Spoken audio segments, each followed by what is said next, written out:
Assalamualaikum warahmatullahi wabarakatuh. Selamat pagi semuanya. Masih tetap semangat? Oke, hari ini kita akan belajar tema 2 subtema 2 tentang pentingnya udara bersih bagi pernapasan. Ya, langsung aja ya, kita mulai. Penyebab gangguan pada pernafasan manusia. Nah, pernafasan manusia itu terganggu karena apa? Yang pertama, pencemaran udara. Ini ya, kabut asap. Nah, asap kendaraan bermotor banyak sekali ya, ini mengganggu pernafasan. Kemudian asap rokok ya, asap rokok juga berpengaruh terhadap pernapasan manusia ya. Kemudian kuman penyakit. Nah, penyakit kumannya ini ya, saat ini yang menjadi viral adalah COVID-19 ya, ini kumannya. Nah, ini kuman menyerang apa? Alat pernafasan manusia sehingga mengganggu pernafasan. Oke, kita lanjutkan selanjutnya. Penyakit-penyakit yang menyerang pernafasan. Penyakitnya apa saja yang menyerang? Satu, influenza.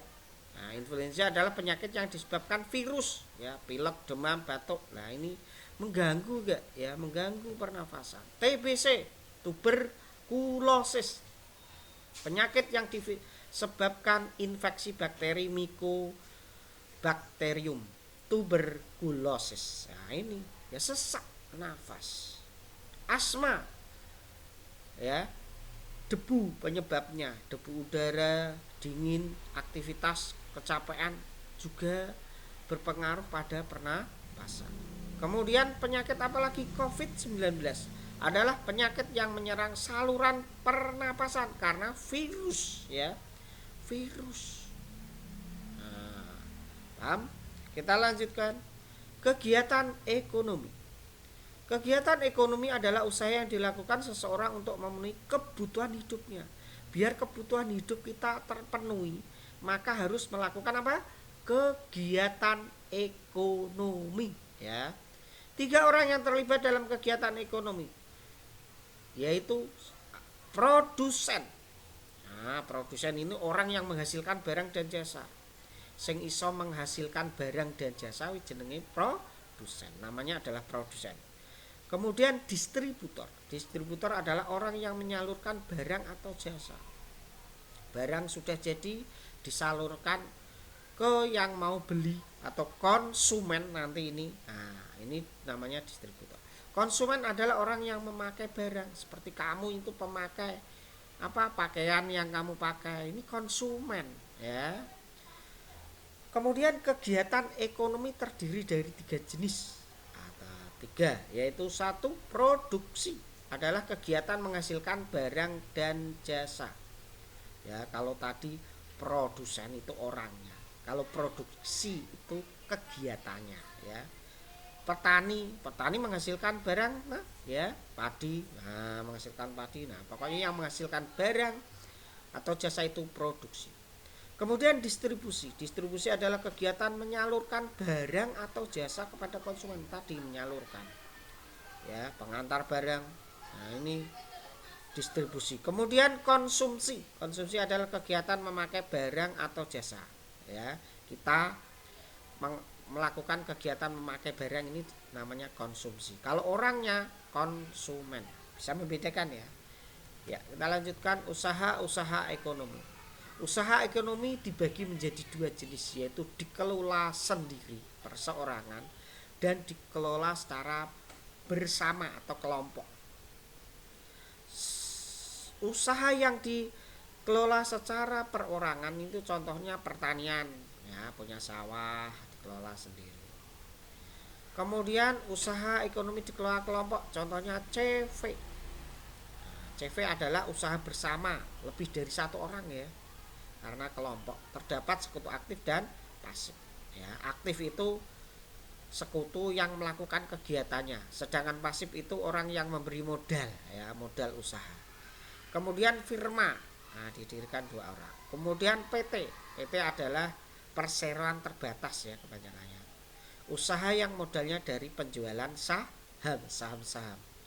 Kemudian BUMN perusahaan yang modalnya dari negara, contohnya Bank BRI. Nah, ini BUMN ya.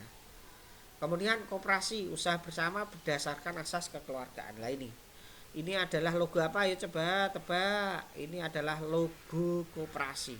Logo koperasi yang lama seperti ini. Logo koperasi yang baru seperti ini ya. Terbaru. Ini mempunyai makna masing-masing ya, nanti dicari di Google. Contoh maknanya misalkan ini gambar apa? Rantai. Pada logo lama gambar rantai melambangkan persahabatan yang kuat antar anggota koperasi.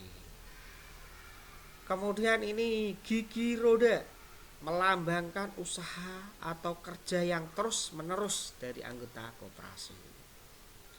Ini padi dan kapas melambangkan kemakmuran.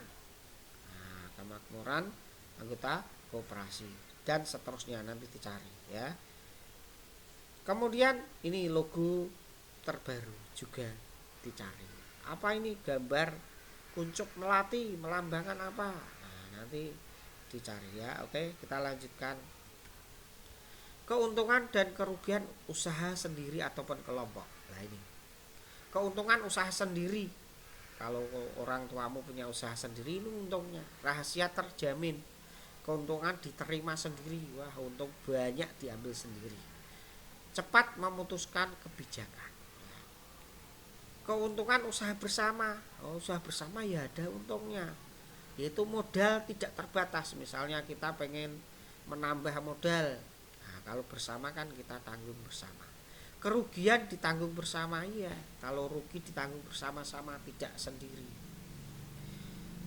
Ya, menemukan berbagai ide untuk mengembangkan usaha. Kemudian kerugiannya, usaha sendiri, kerugian ditanggung sendiri, modalnya terbatas. Lah ini. Kemudian kerugian usaha bersama, rahasia perusahaan tidak terjamin. Rugi rahasianya biasanya bocor ya. Mudah terjadinya perselisihan ya, beda pendapat ya, yang satu mungkin pendapatnya seperti ini berubah lagi ya. Itu keuntungan dibagi bersama, ini ya dihafalkan ya. Kita lanjutkan. Hak dan kewajiban sebagai warga masyarakat. Hak itu apa dulu toh? Hak adalah sesuatu yang kita dapatkan atau terima. Hak itu kita dapatkan. Kewajiban adalah sesuatu yang harus dikerjakan ya. Paham? Kewajiban ini harus dikerjakan. Hak adalah sebagai warga masyarakat adalah hak untuk menyampaikan pendapat. Iya, haknya kita menyampaikan pendapat. Misalnya di rapat masyarakat, ada rapat lah, kumpulan kampung. Nah, ini biasanya menyampaikan pejabat boleh mendapat perlindungan dan kenyamanan. Kewajiban sebagai warga masyarakat apa? Menjaga kebersihan, itu kewajiban ya. Menjaga kebersihan lingkungan, di lingkungan rumahmu harus bersih. Menjaga keamanan ya, sama-sama menjaga. Ikut kegiatan pos ronda. Nah, ini kewajiban kita. Mentaati segala peraturan di lingkungan masyarakat. Aturannya apa di lingkungan masyarakat diikuti ya. Ini kita lanjutkan. Menentukan judul dan membuat kalimat tanya dari bacaan. Ini adalah sebuah tag ya. Kira-kira judulnya apa ini dibaca? Koperasi adalah koperasi yang didirikan, koperasi sekolah adalah koperasi yang didirikan oleh para siswa sebagai tempat pendidikan latihan berkoperasi di sekolah, dan banyak lagi. Apa kira-kira judulnya? Judulnya adalah koperasi sekolah. Kalau disuruh mencari kalimat tanya yang ada bacaan, contoh apa kira-kira? Apa? Kita gunakan kata tanya. Apa, bagaimana, kapan, di mana. Ya, kata tanya apa? Misalkan, apa pengertian dari koperasi sekolah? Tanda tanya terakhirnya. Betul, ya, kalimat tanya. Seperti itu, isinya ada di sini, ada di bacaan. Ya. Apa yang disediakan di koperasi sekolah? Oh, koperasi sekolah menyediakan apa? Ini ada jawabannya di sini. Artinya kita membuat pertanyaan yang jawabannya ada pada teks bacaan. Ada yang tanyakan sampai sini? Bisa? Oke, kita lanjutkan. Tugas. Tugas kerjakan soal di bawah ini dengan benar ya. 1. Sebutkan dan jelaskan 3 penyakit yang menyerang alat pernafasan manusia. Nah, tadi dari itu dikerjakan. Sampai 5, buatlah 3 kalimat tanya yang jawabannya dari teks baca di bawah. Bawah ini mana ini? Nah, ini selanjutnya ini. Ini ya. Dari bacaan ini kata tanyanya. Isinya ada di dalam bacaan. Oke, kita bisa ya dipelajari ya. Oke, selamat mengerjakan. Saya pasti bisa.